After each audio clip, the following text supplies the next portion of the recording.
캘리포니아를 떠나서 다 어디로 갔냐라는 그런 뉴스인데요. 뭐 이와 관련된 내용은 제가 사실 몇 차례 다루기도 했었죠. 많은 부자들이 뉴욕과 캘리포니아를 떠난다라는 그런 소식이에요. 내용인 즉슨 가장 비싼 생활비다, 가스비다, 외식이다, 부동산이다 뭐 등등 여러 가지 있잖아요. 뭐 이것저것 따질 것 없이 다 비싸다 보니까 캘리포니아가 실제로요 생활하기 가장 비싼 주라는 거죠. 서던 캘리포니아, 이건 남쪽을 얘기하는 건데요. As the most expensive place to live in the US니까요. 정말 비싼데 이런 부담이 점점 더 격차가 커진다라는 그런 얘기까지 나오는 상황입니다. 예컨대요, 최근에 발표된 이 홈프라이스도요, LA 카운티 홈프라이스가요, 또 역사상 최대, 미디언 프라이스가요, 최대를 찍었다라고 하는 거죠. 이 지난주 뉴스였을 텐데요. 뭐 미디언 프라이스가 90만 불을 넘었다라고 하니까요, 뭐 굉장한 가격 집값 상승이겠죠. 그래서 캘리포니아에 대해서 좀 더 살펴본다면요, 이게 미 전국에서요 캘리포니아는 가장 인구가 많은 주이죠. 2023년 현재 대략 한 3,900만 명 정도가 주민으로 캘리포니아에 거주하고 있는데요. 이건 미국 전체 인구에요 거의 12%에 달하는 숫자입니다. 인구가 많으니까요 경제 규모도 당연히 크고, 그리고 이 캘리포니아를 하나의 국가로 따진다고 하면요, GDP가요 뭐 아마 많은 분들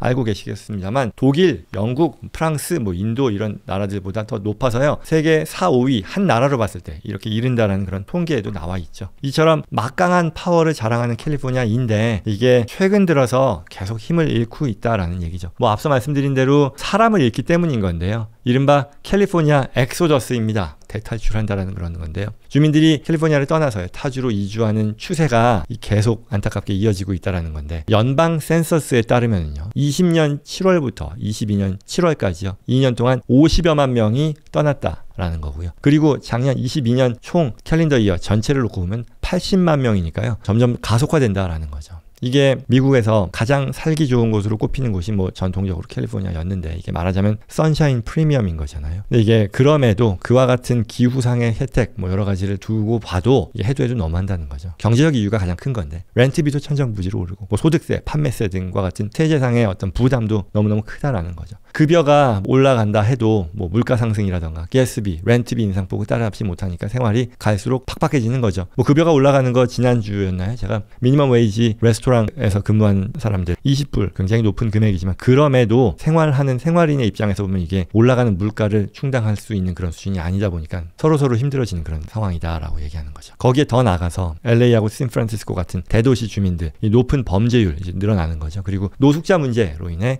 어떤 공공 안전에 있어서도 위협을 느끼는 그런 상황이 되는 거죠. 뭐 더 나가서 뭐 기후 변화에 대한 거, 산불 뭐 말도 못하죠. 이런 것들도 삶의 질을 떨어뜨리는 거고, 지진에 대한 우려 뭐 전통적으로 계속 있어 왔던 거잖아요. 이게 뭐 또 정치적인 얘기를 하려는 건 아니고요. 전통적인 어떤 민주당 텃밭이다 보니 이게 가장 진보적인 정책을 우선적으로 걱정 없이 할 수 있는 그런 입장이다라는 것. 그게 결국은 민주당에서의 진보 정책이 너무 또 강하게 드라이브가 걸리는 것 아니냐, 이것으로 인해 어떤 보수적인 주민들의 탈 캘리포니아를 부추기는 것 아니냐라는 그런 거죠. 이상이 뭐 개개인들에 대한 입장에서의 얘기라면 사실 이게 주민들, 개개인들만의 문제는 아니잖아요. 왜? 기업들도 마찬가지거든요. 최근에 그 캘리포니아를 떠나는 이 대기업들 많이 알려졌었어요. 이런 기업들 100명 이상 기업이 거의 한 20년에서 23년 사이에만도 뭐 한 60여 개 기업이요. 텍사스, 뭐 네바다, 오리건, 애리조나, 플로리다와 같은 기업 친화적인, 비즈니스 친화적인 주로 옮겼다라는 거고요. 이 말은 대기업들이라면 또 과도한 세금 그리고 강화되는 환경 정책들로 인해 기업 활동에 어떤 부담이 생겼다라는 거고, 또 중소기업 같은 경우는 앞서 얘기했던 어떤 최저임금의 인상이라는 것, 어떤 종업원 위주로 만들어지고 또 적용되고 있는 어떤 근로조건 등이 부담이 될 수밖에 없다라는 이런 얘기죠. 캘리포니아를 벗어나는 움직임이 앞으로도 한동안 계속 이어질 것이다 라는 거고, 결국은 한 지역, 한 정부, 주의 힘이라는 것이 주민, 사람들이 얼마나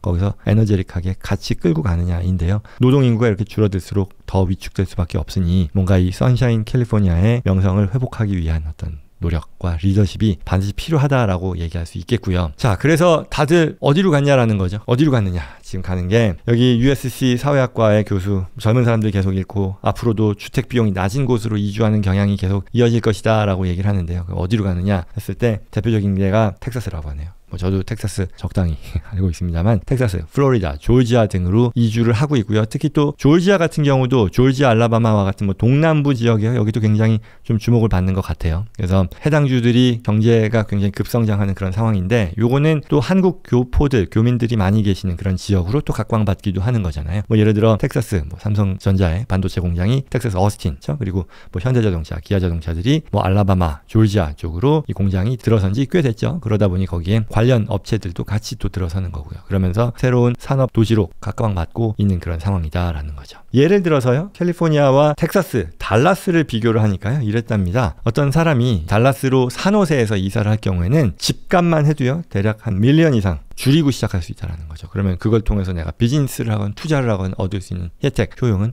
훨씬 더 높겠죠. 하물며 집값뿐만 아니라 소득세도 부담하지 않는 그런 주니까 그런 부분들을 감안해서 캘리포니아 또는 뭐 뉴욕 이런 대도시들이요, 전통적인 대도시들이 분발해야 되겠다라는 그런 생각합니다.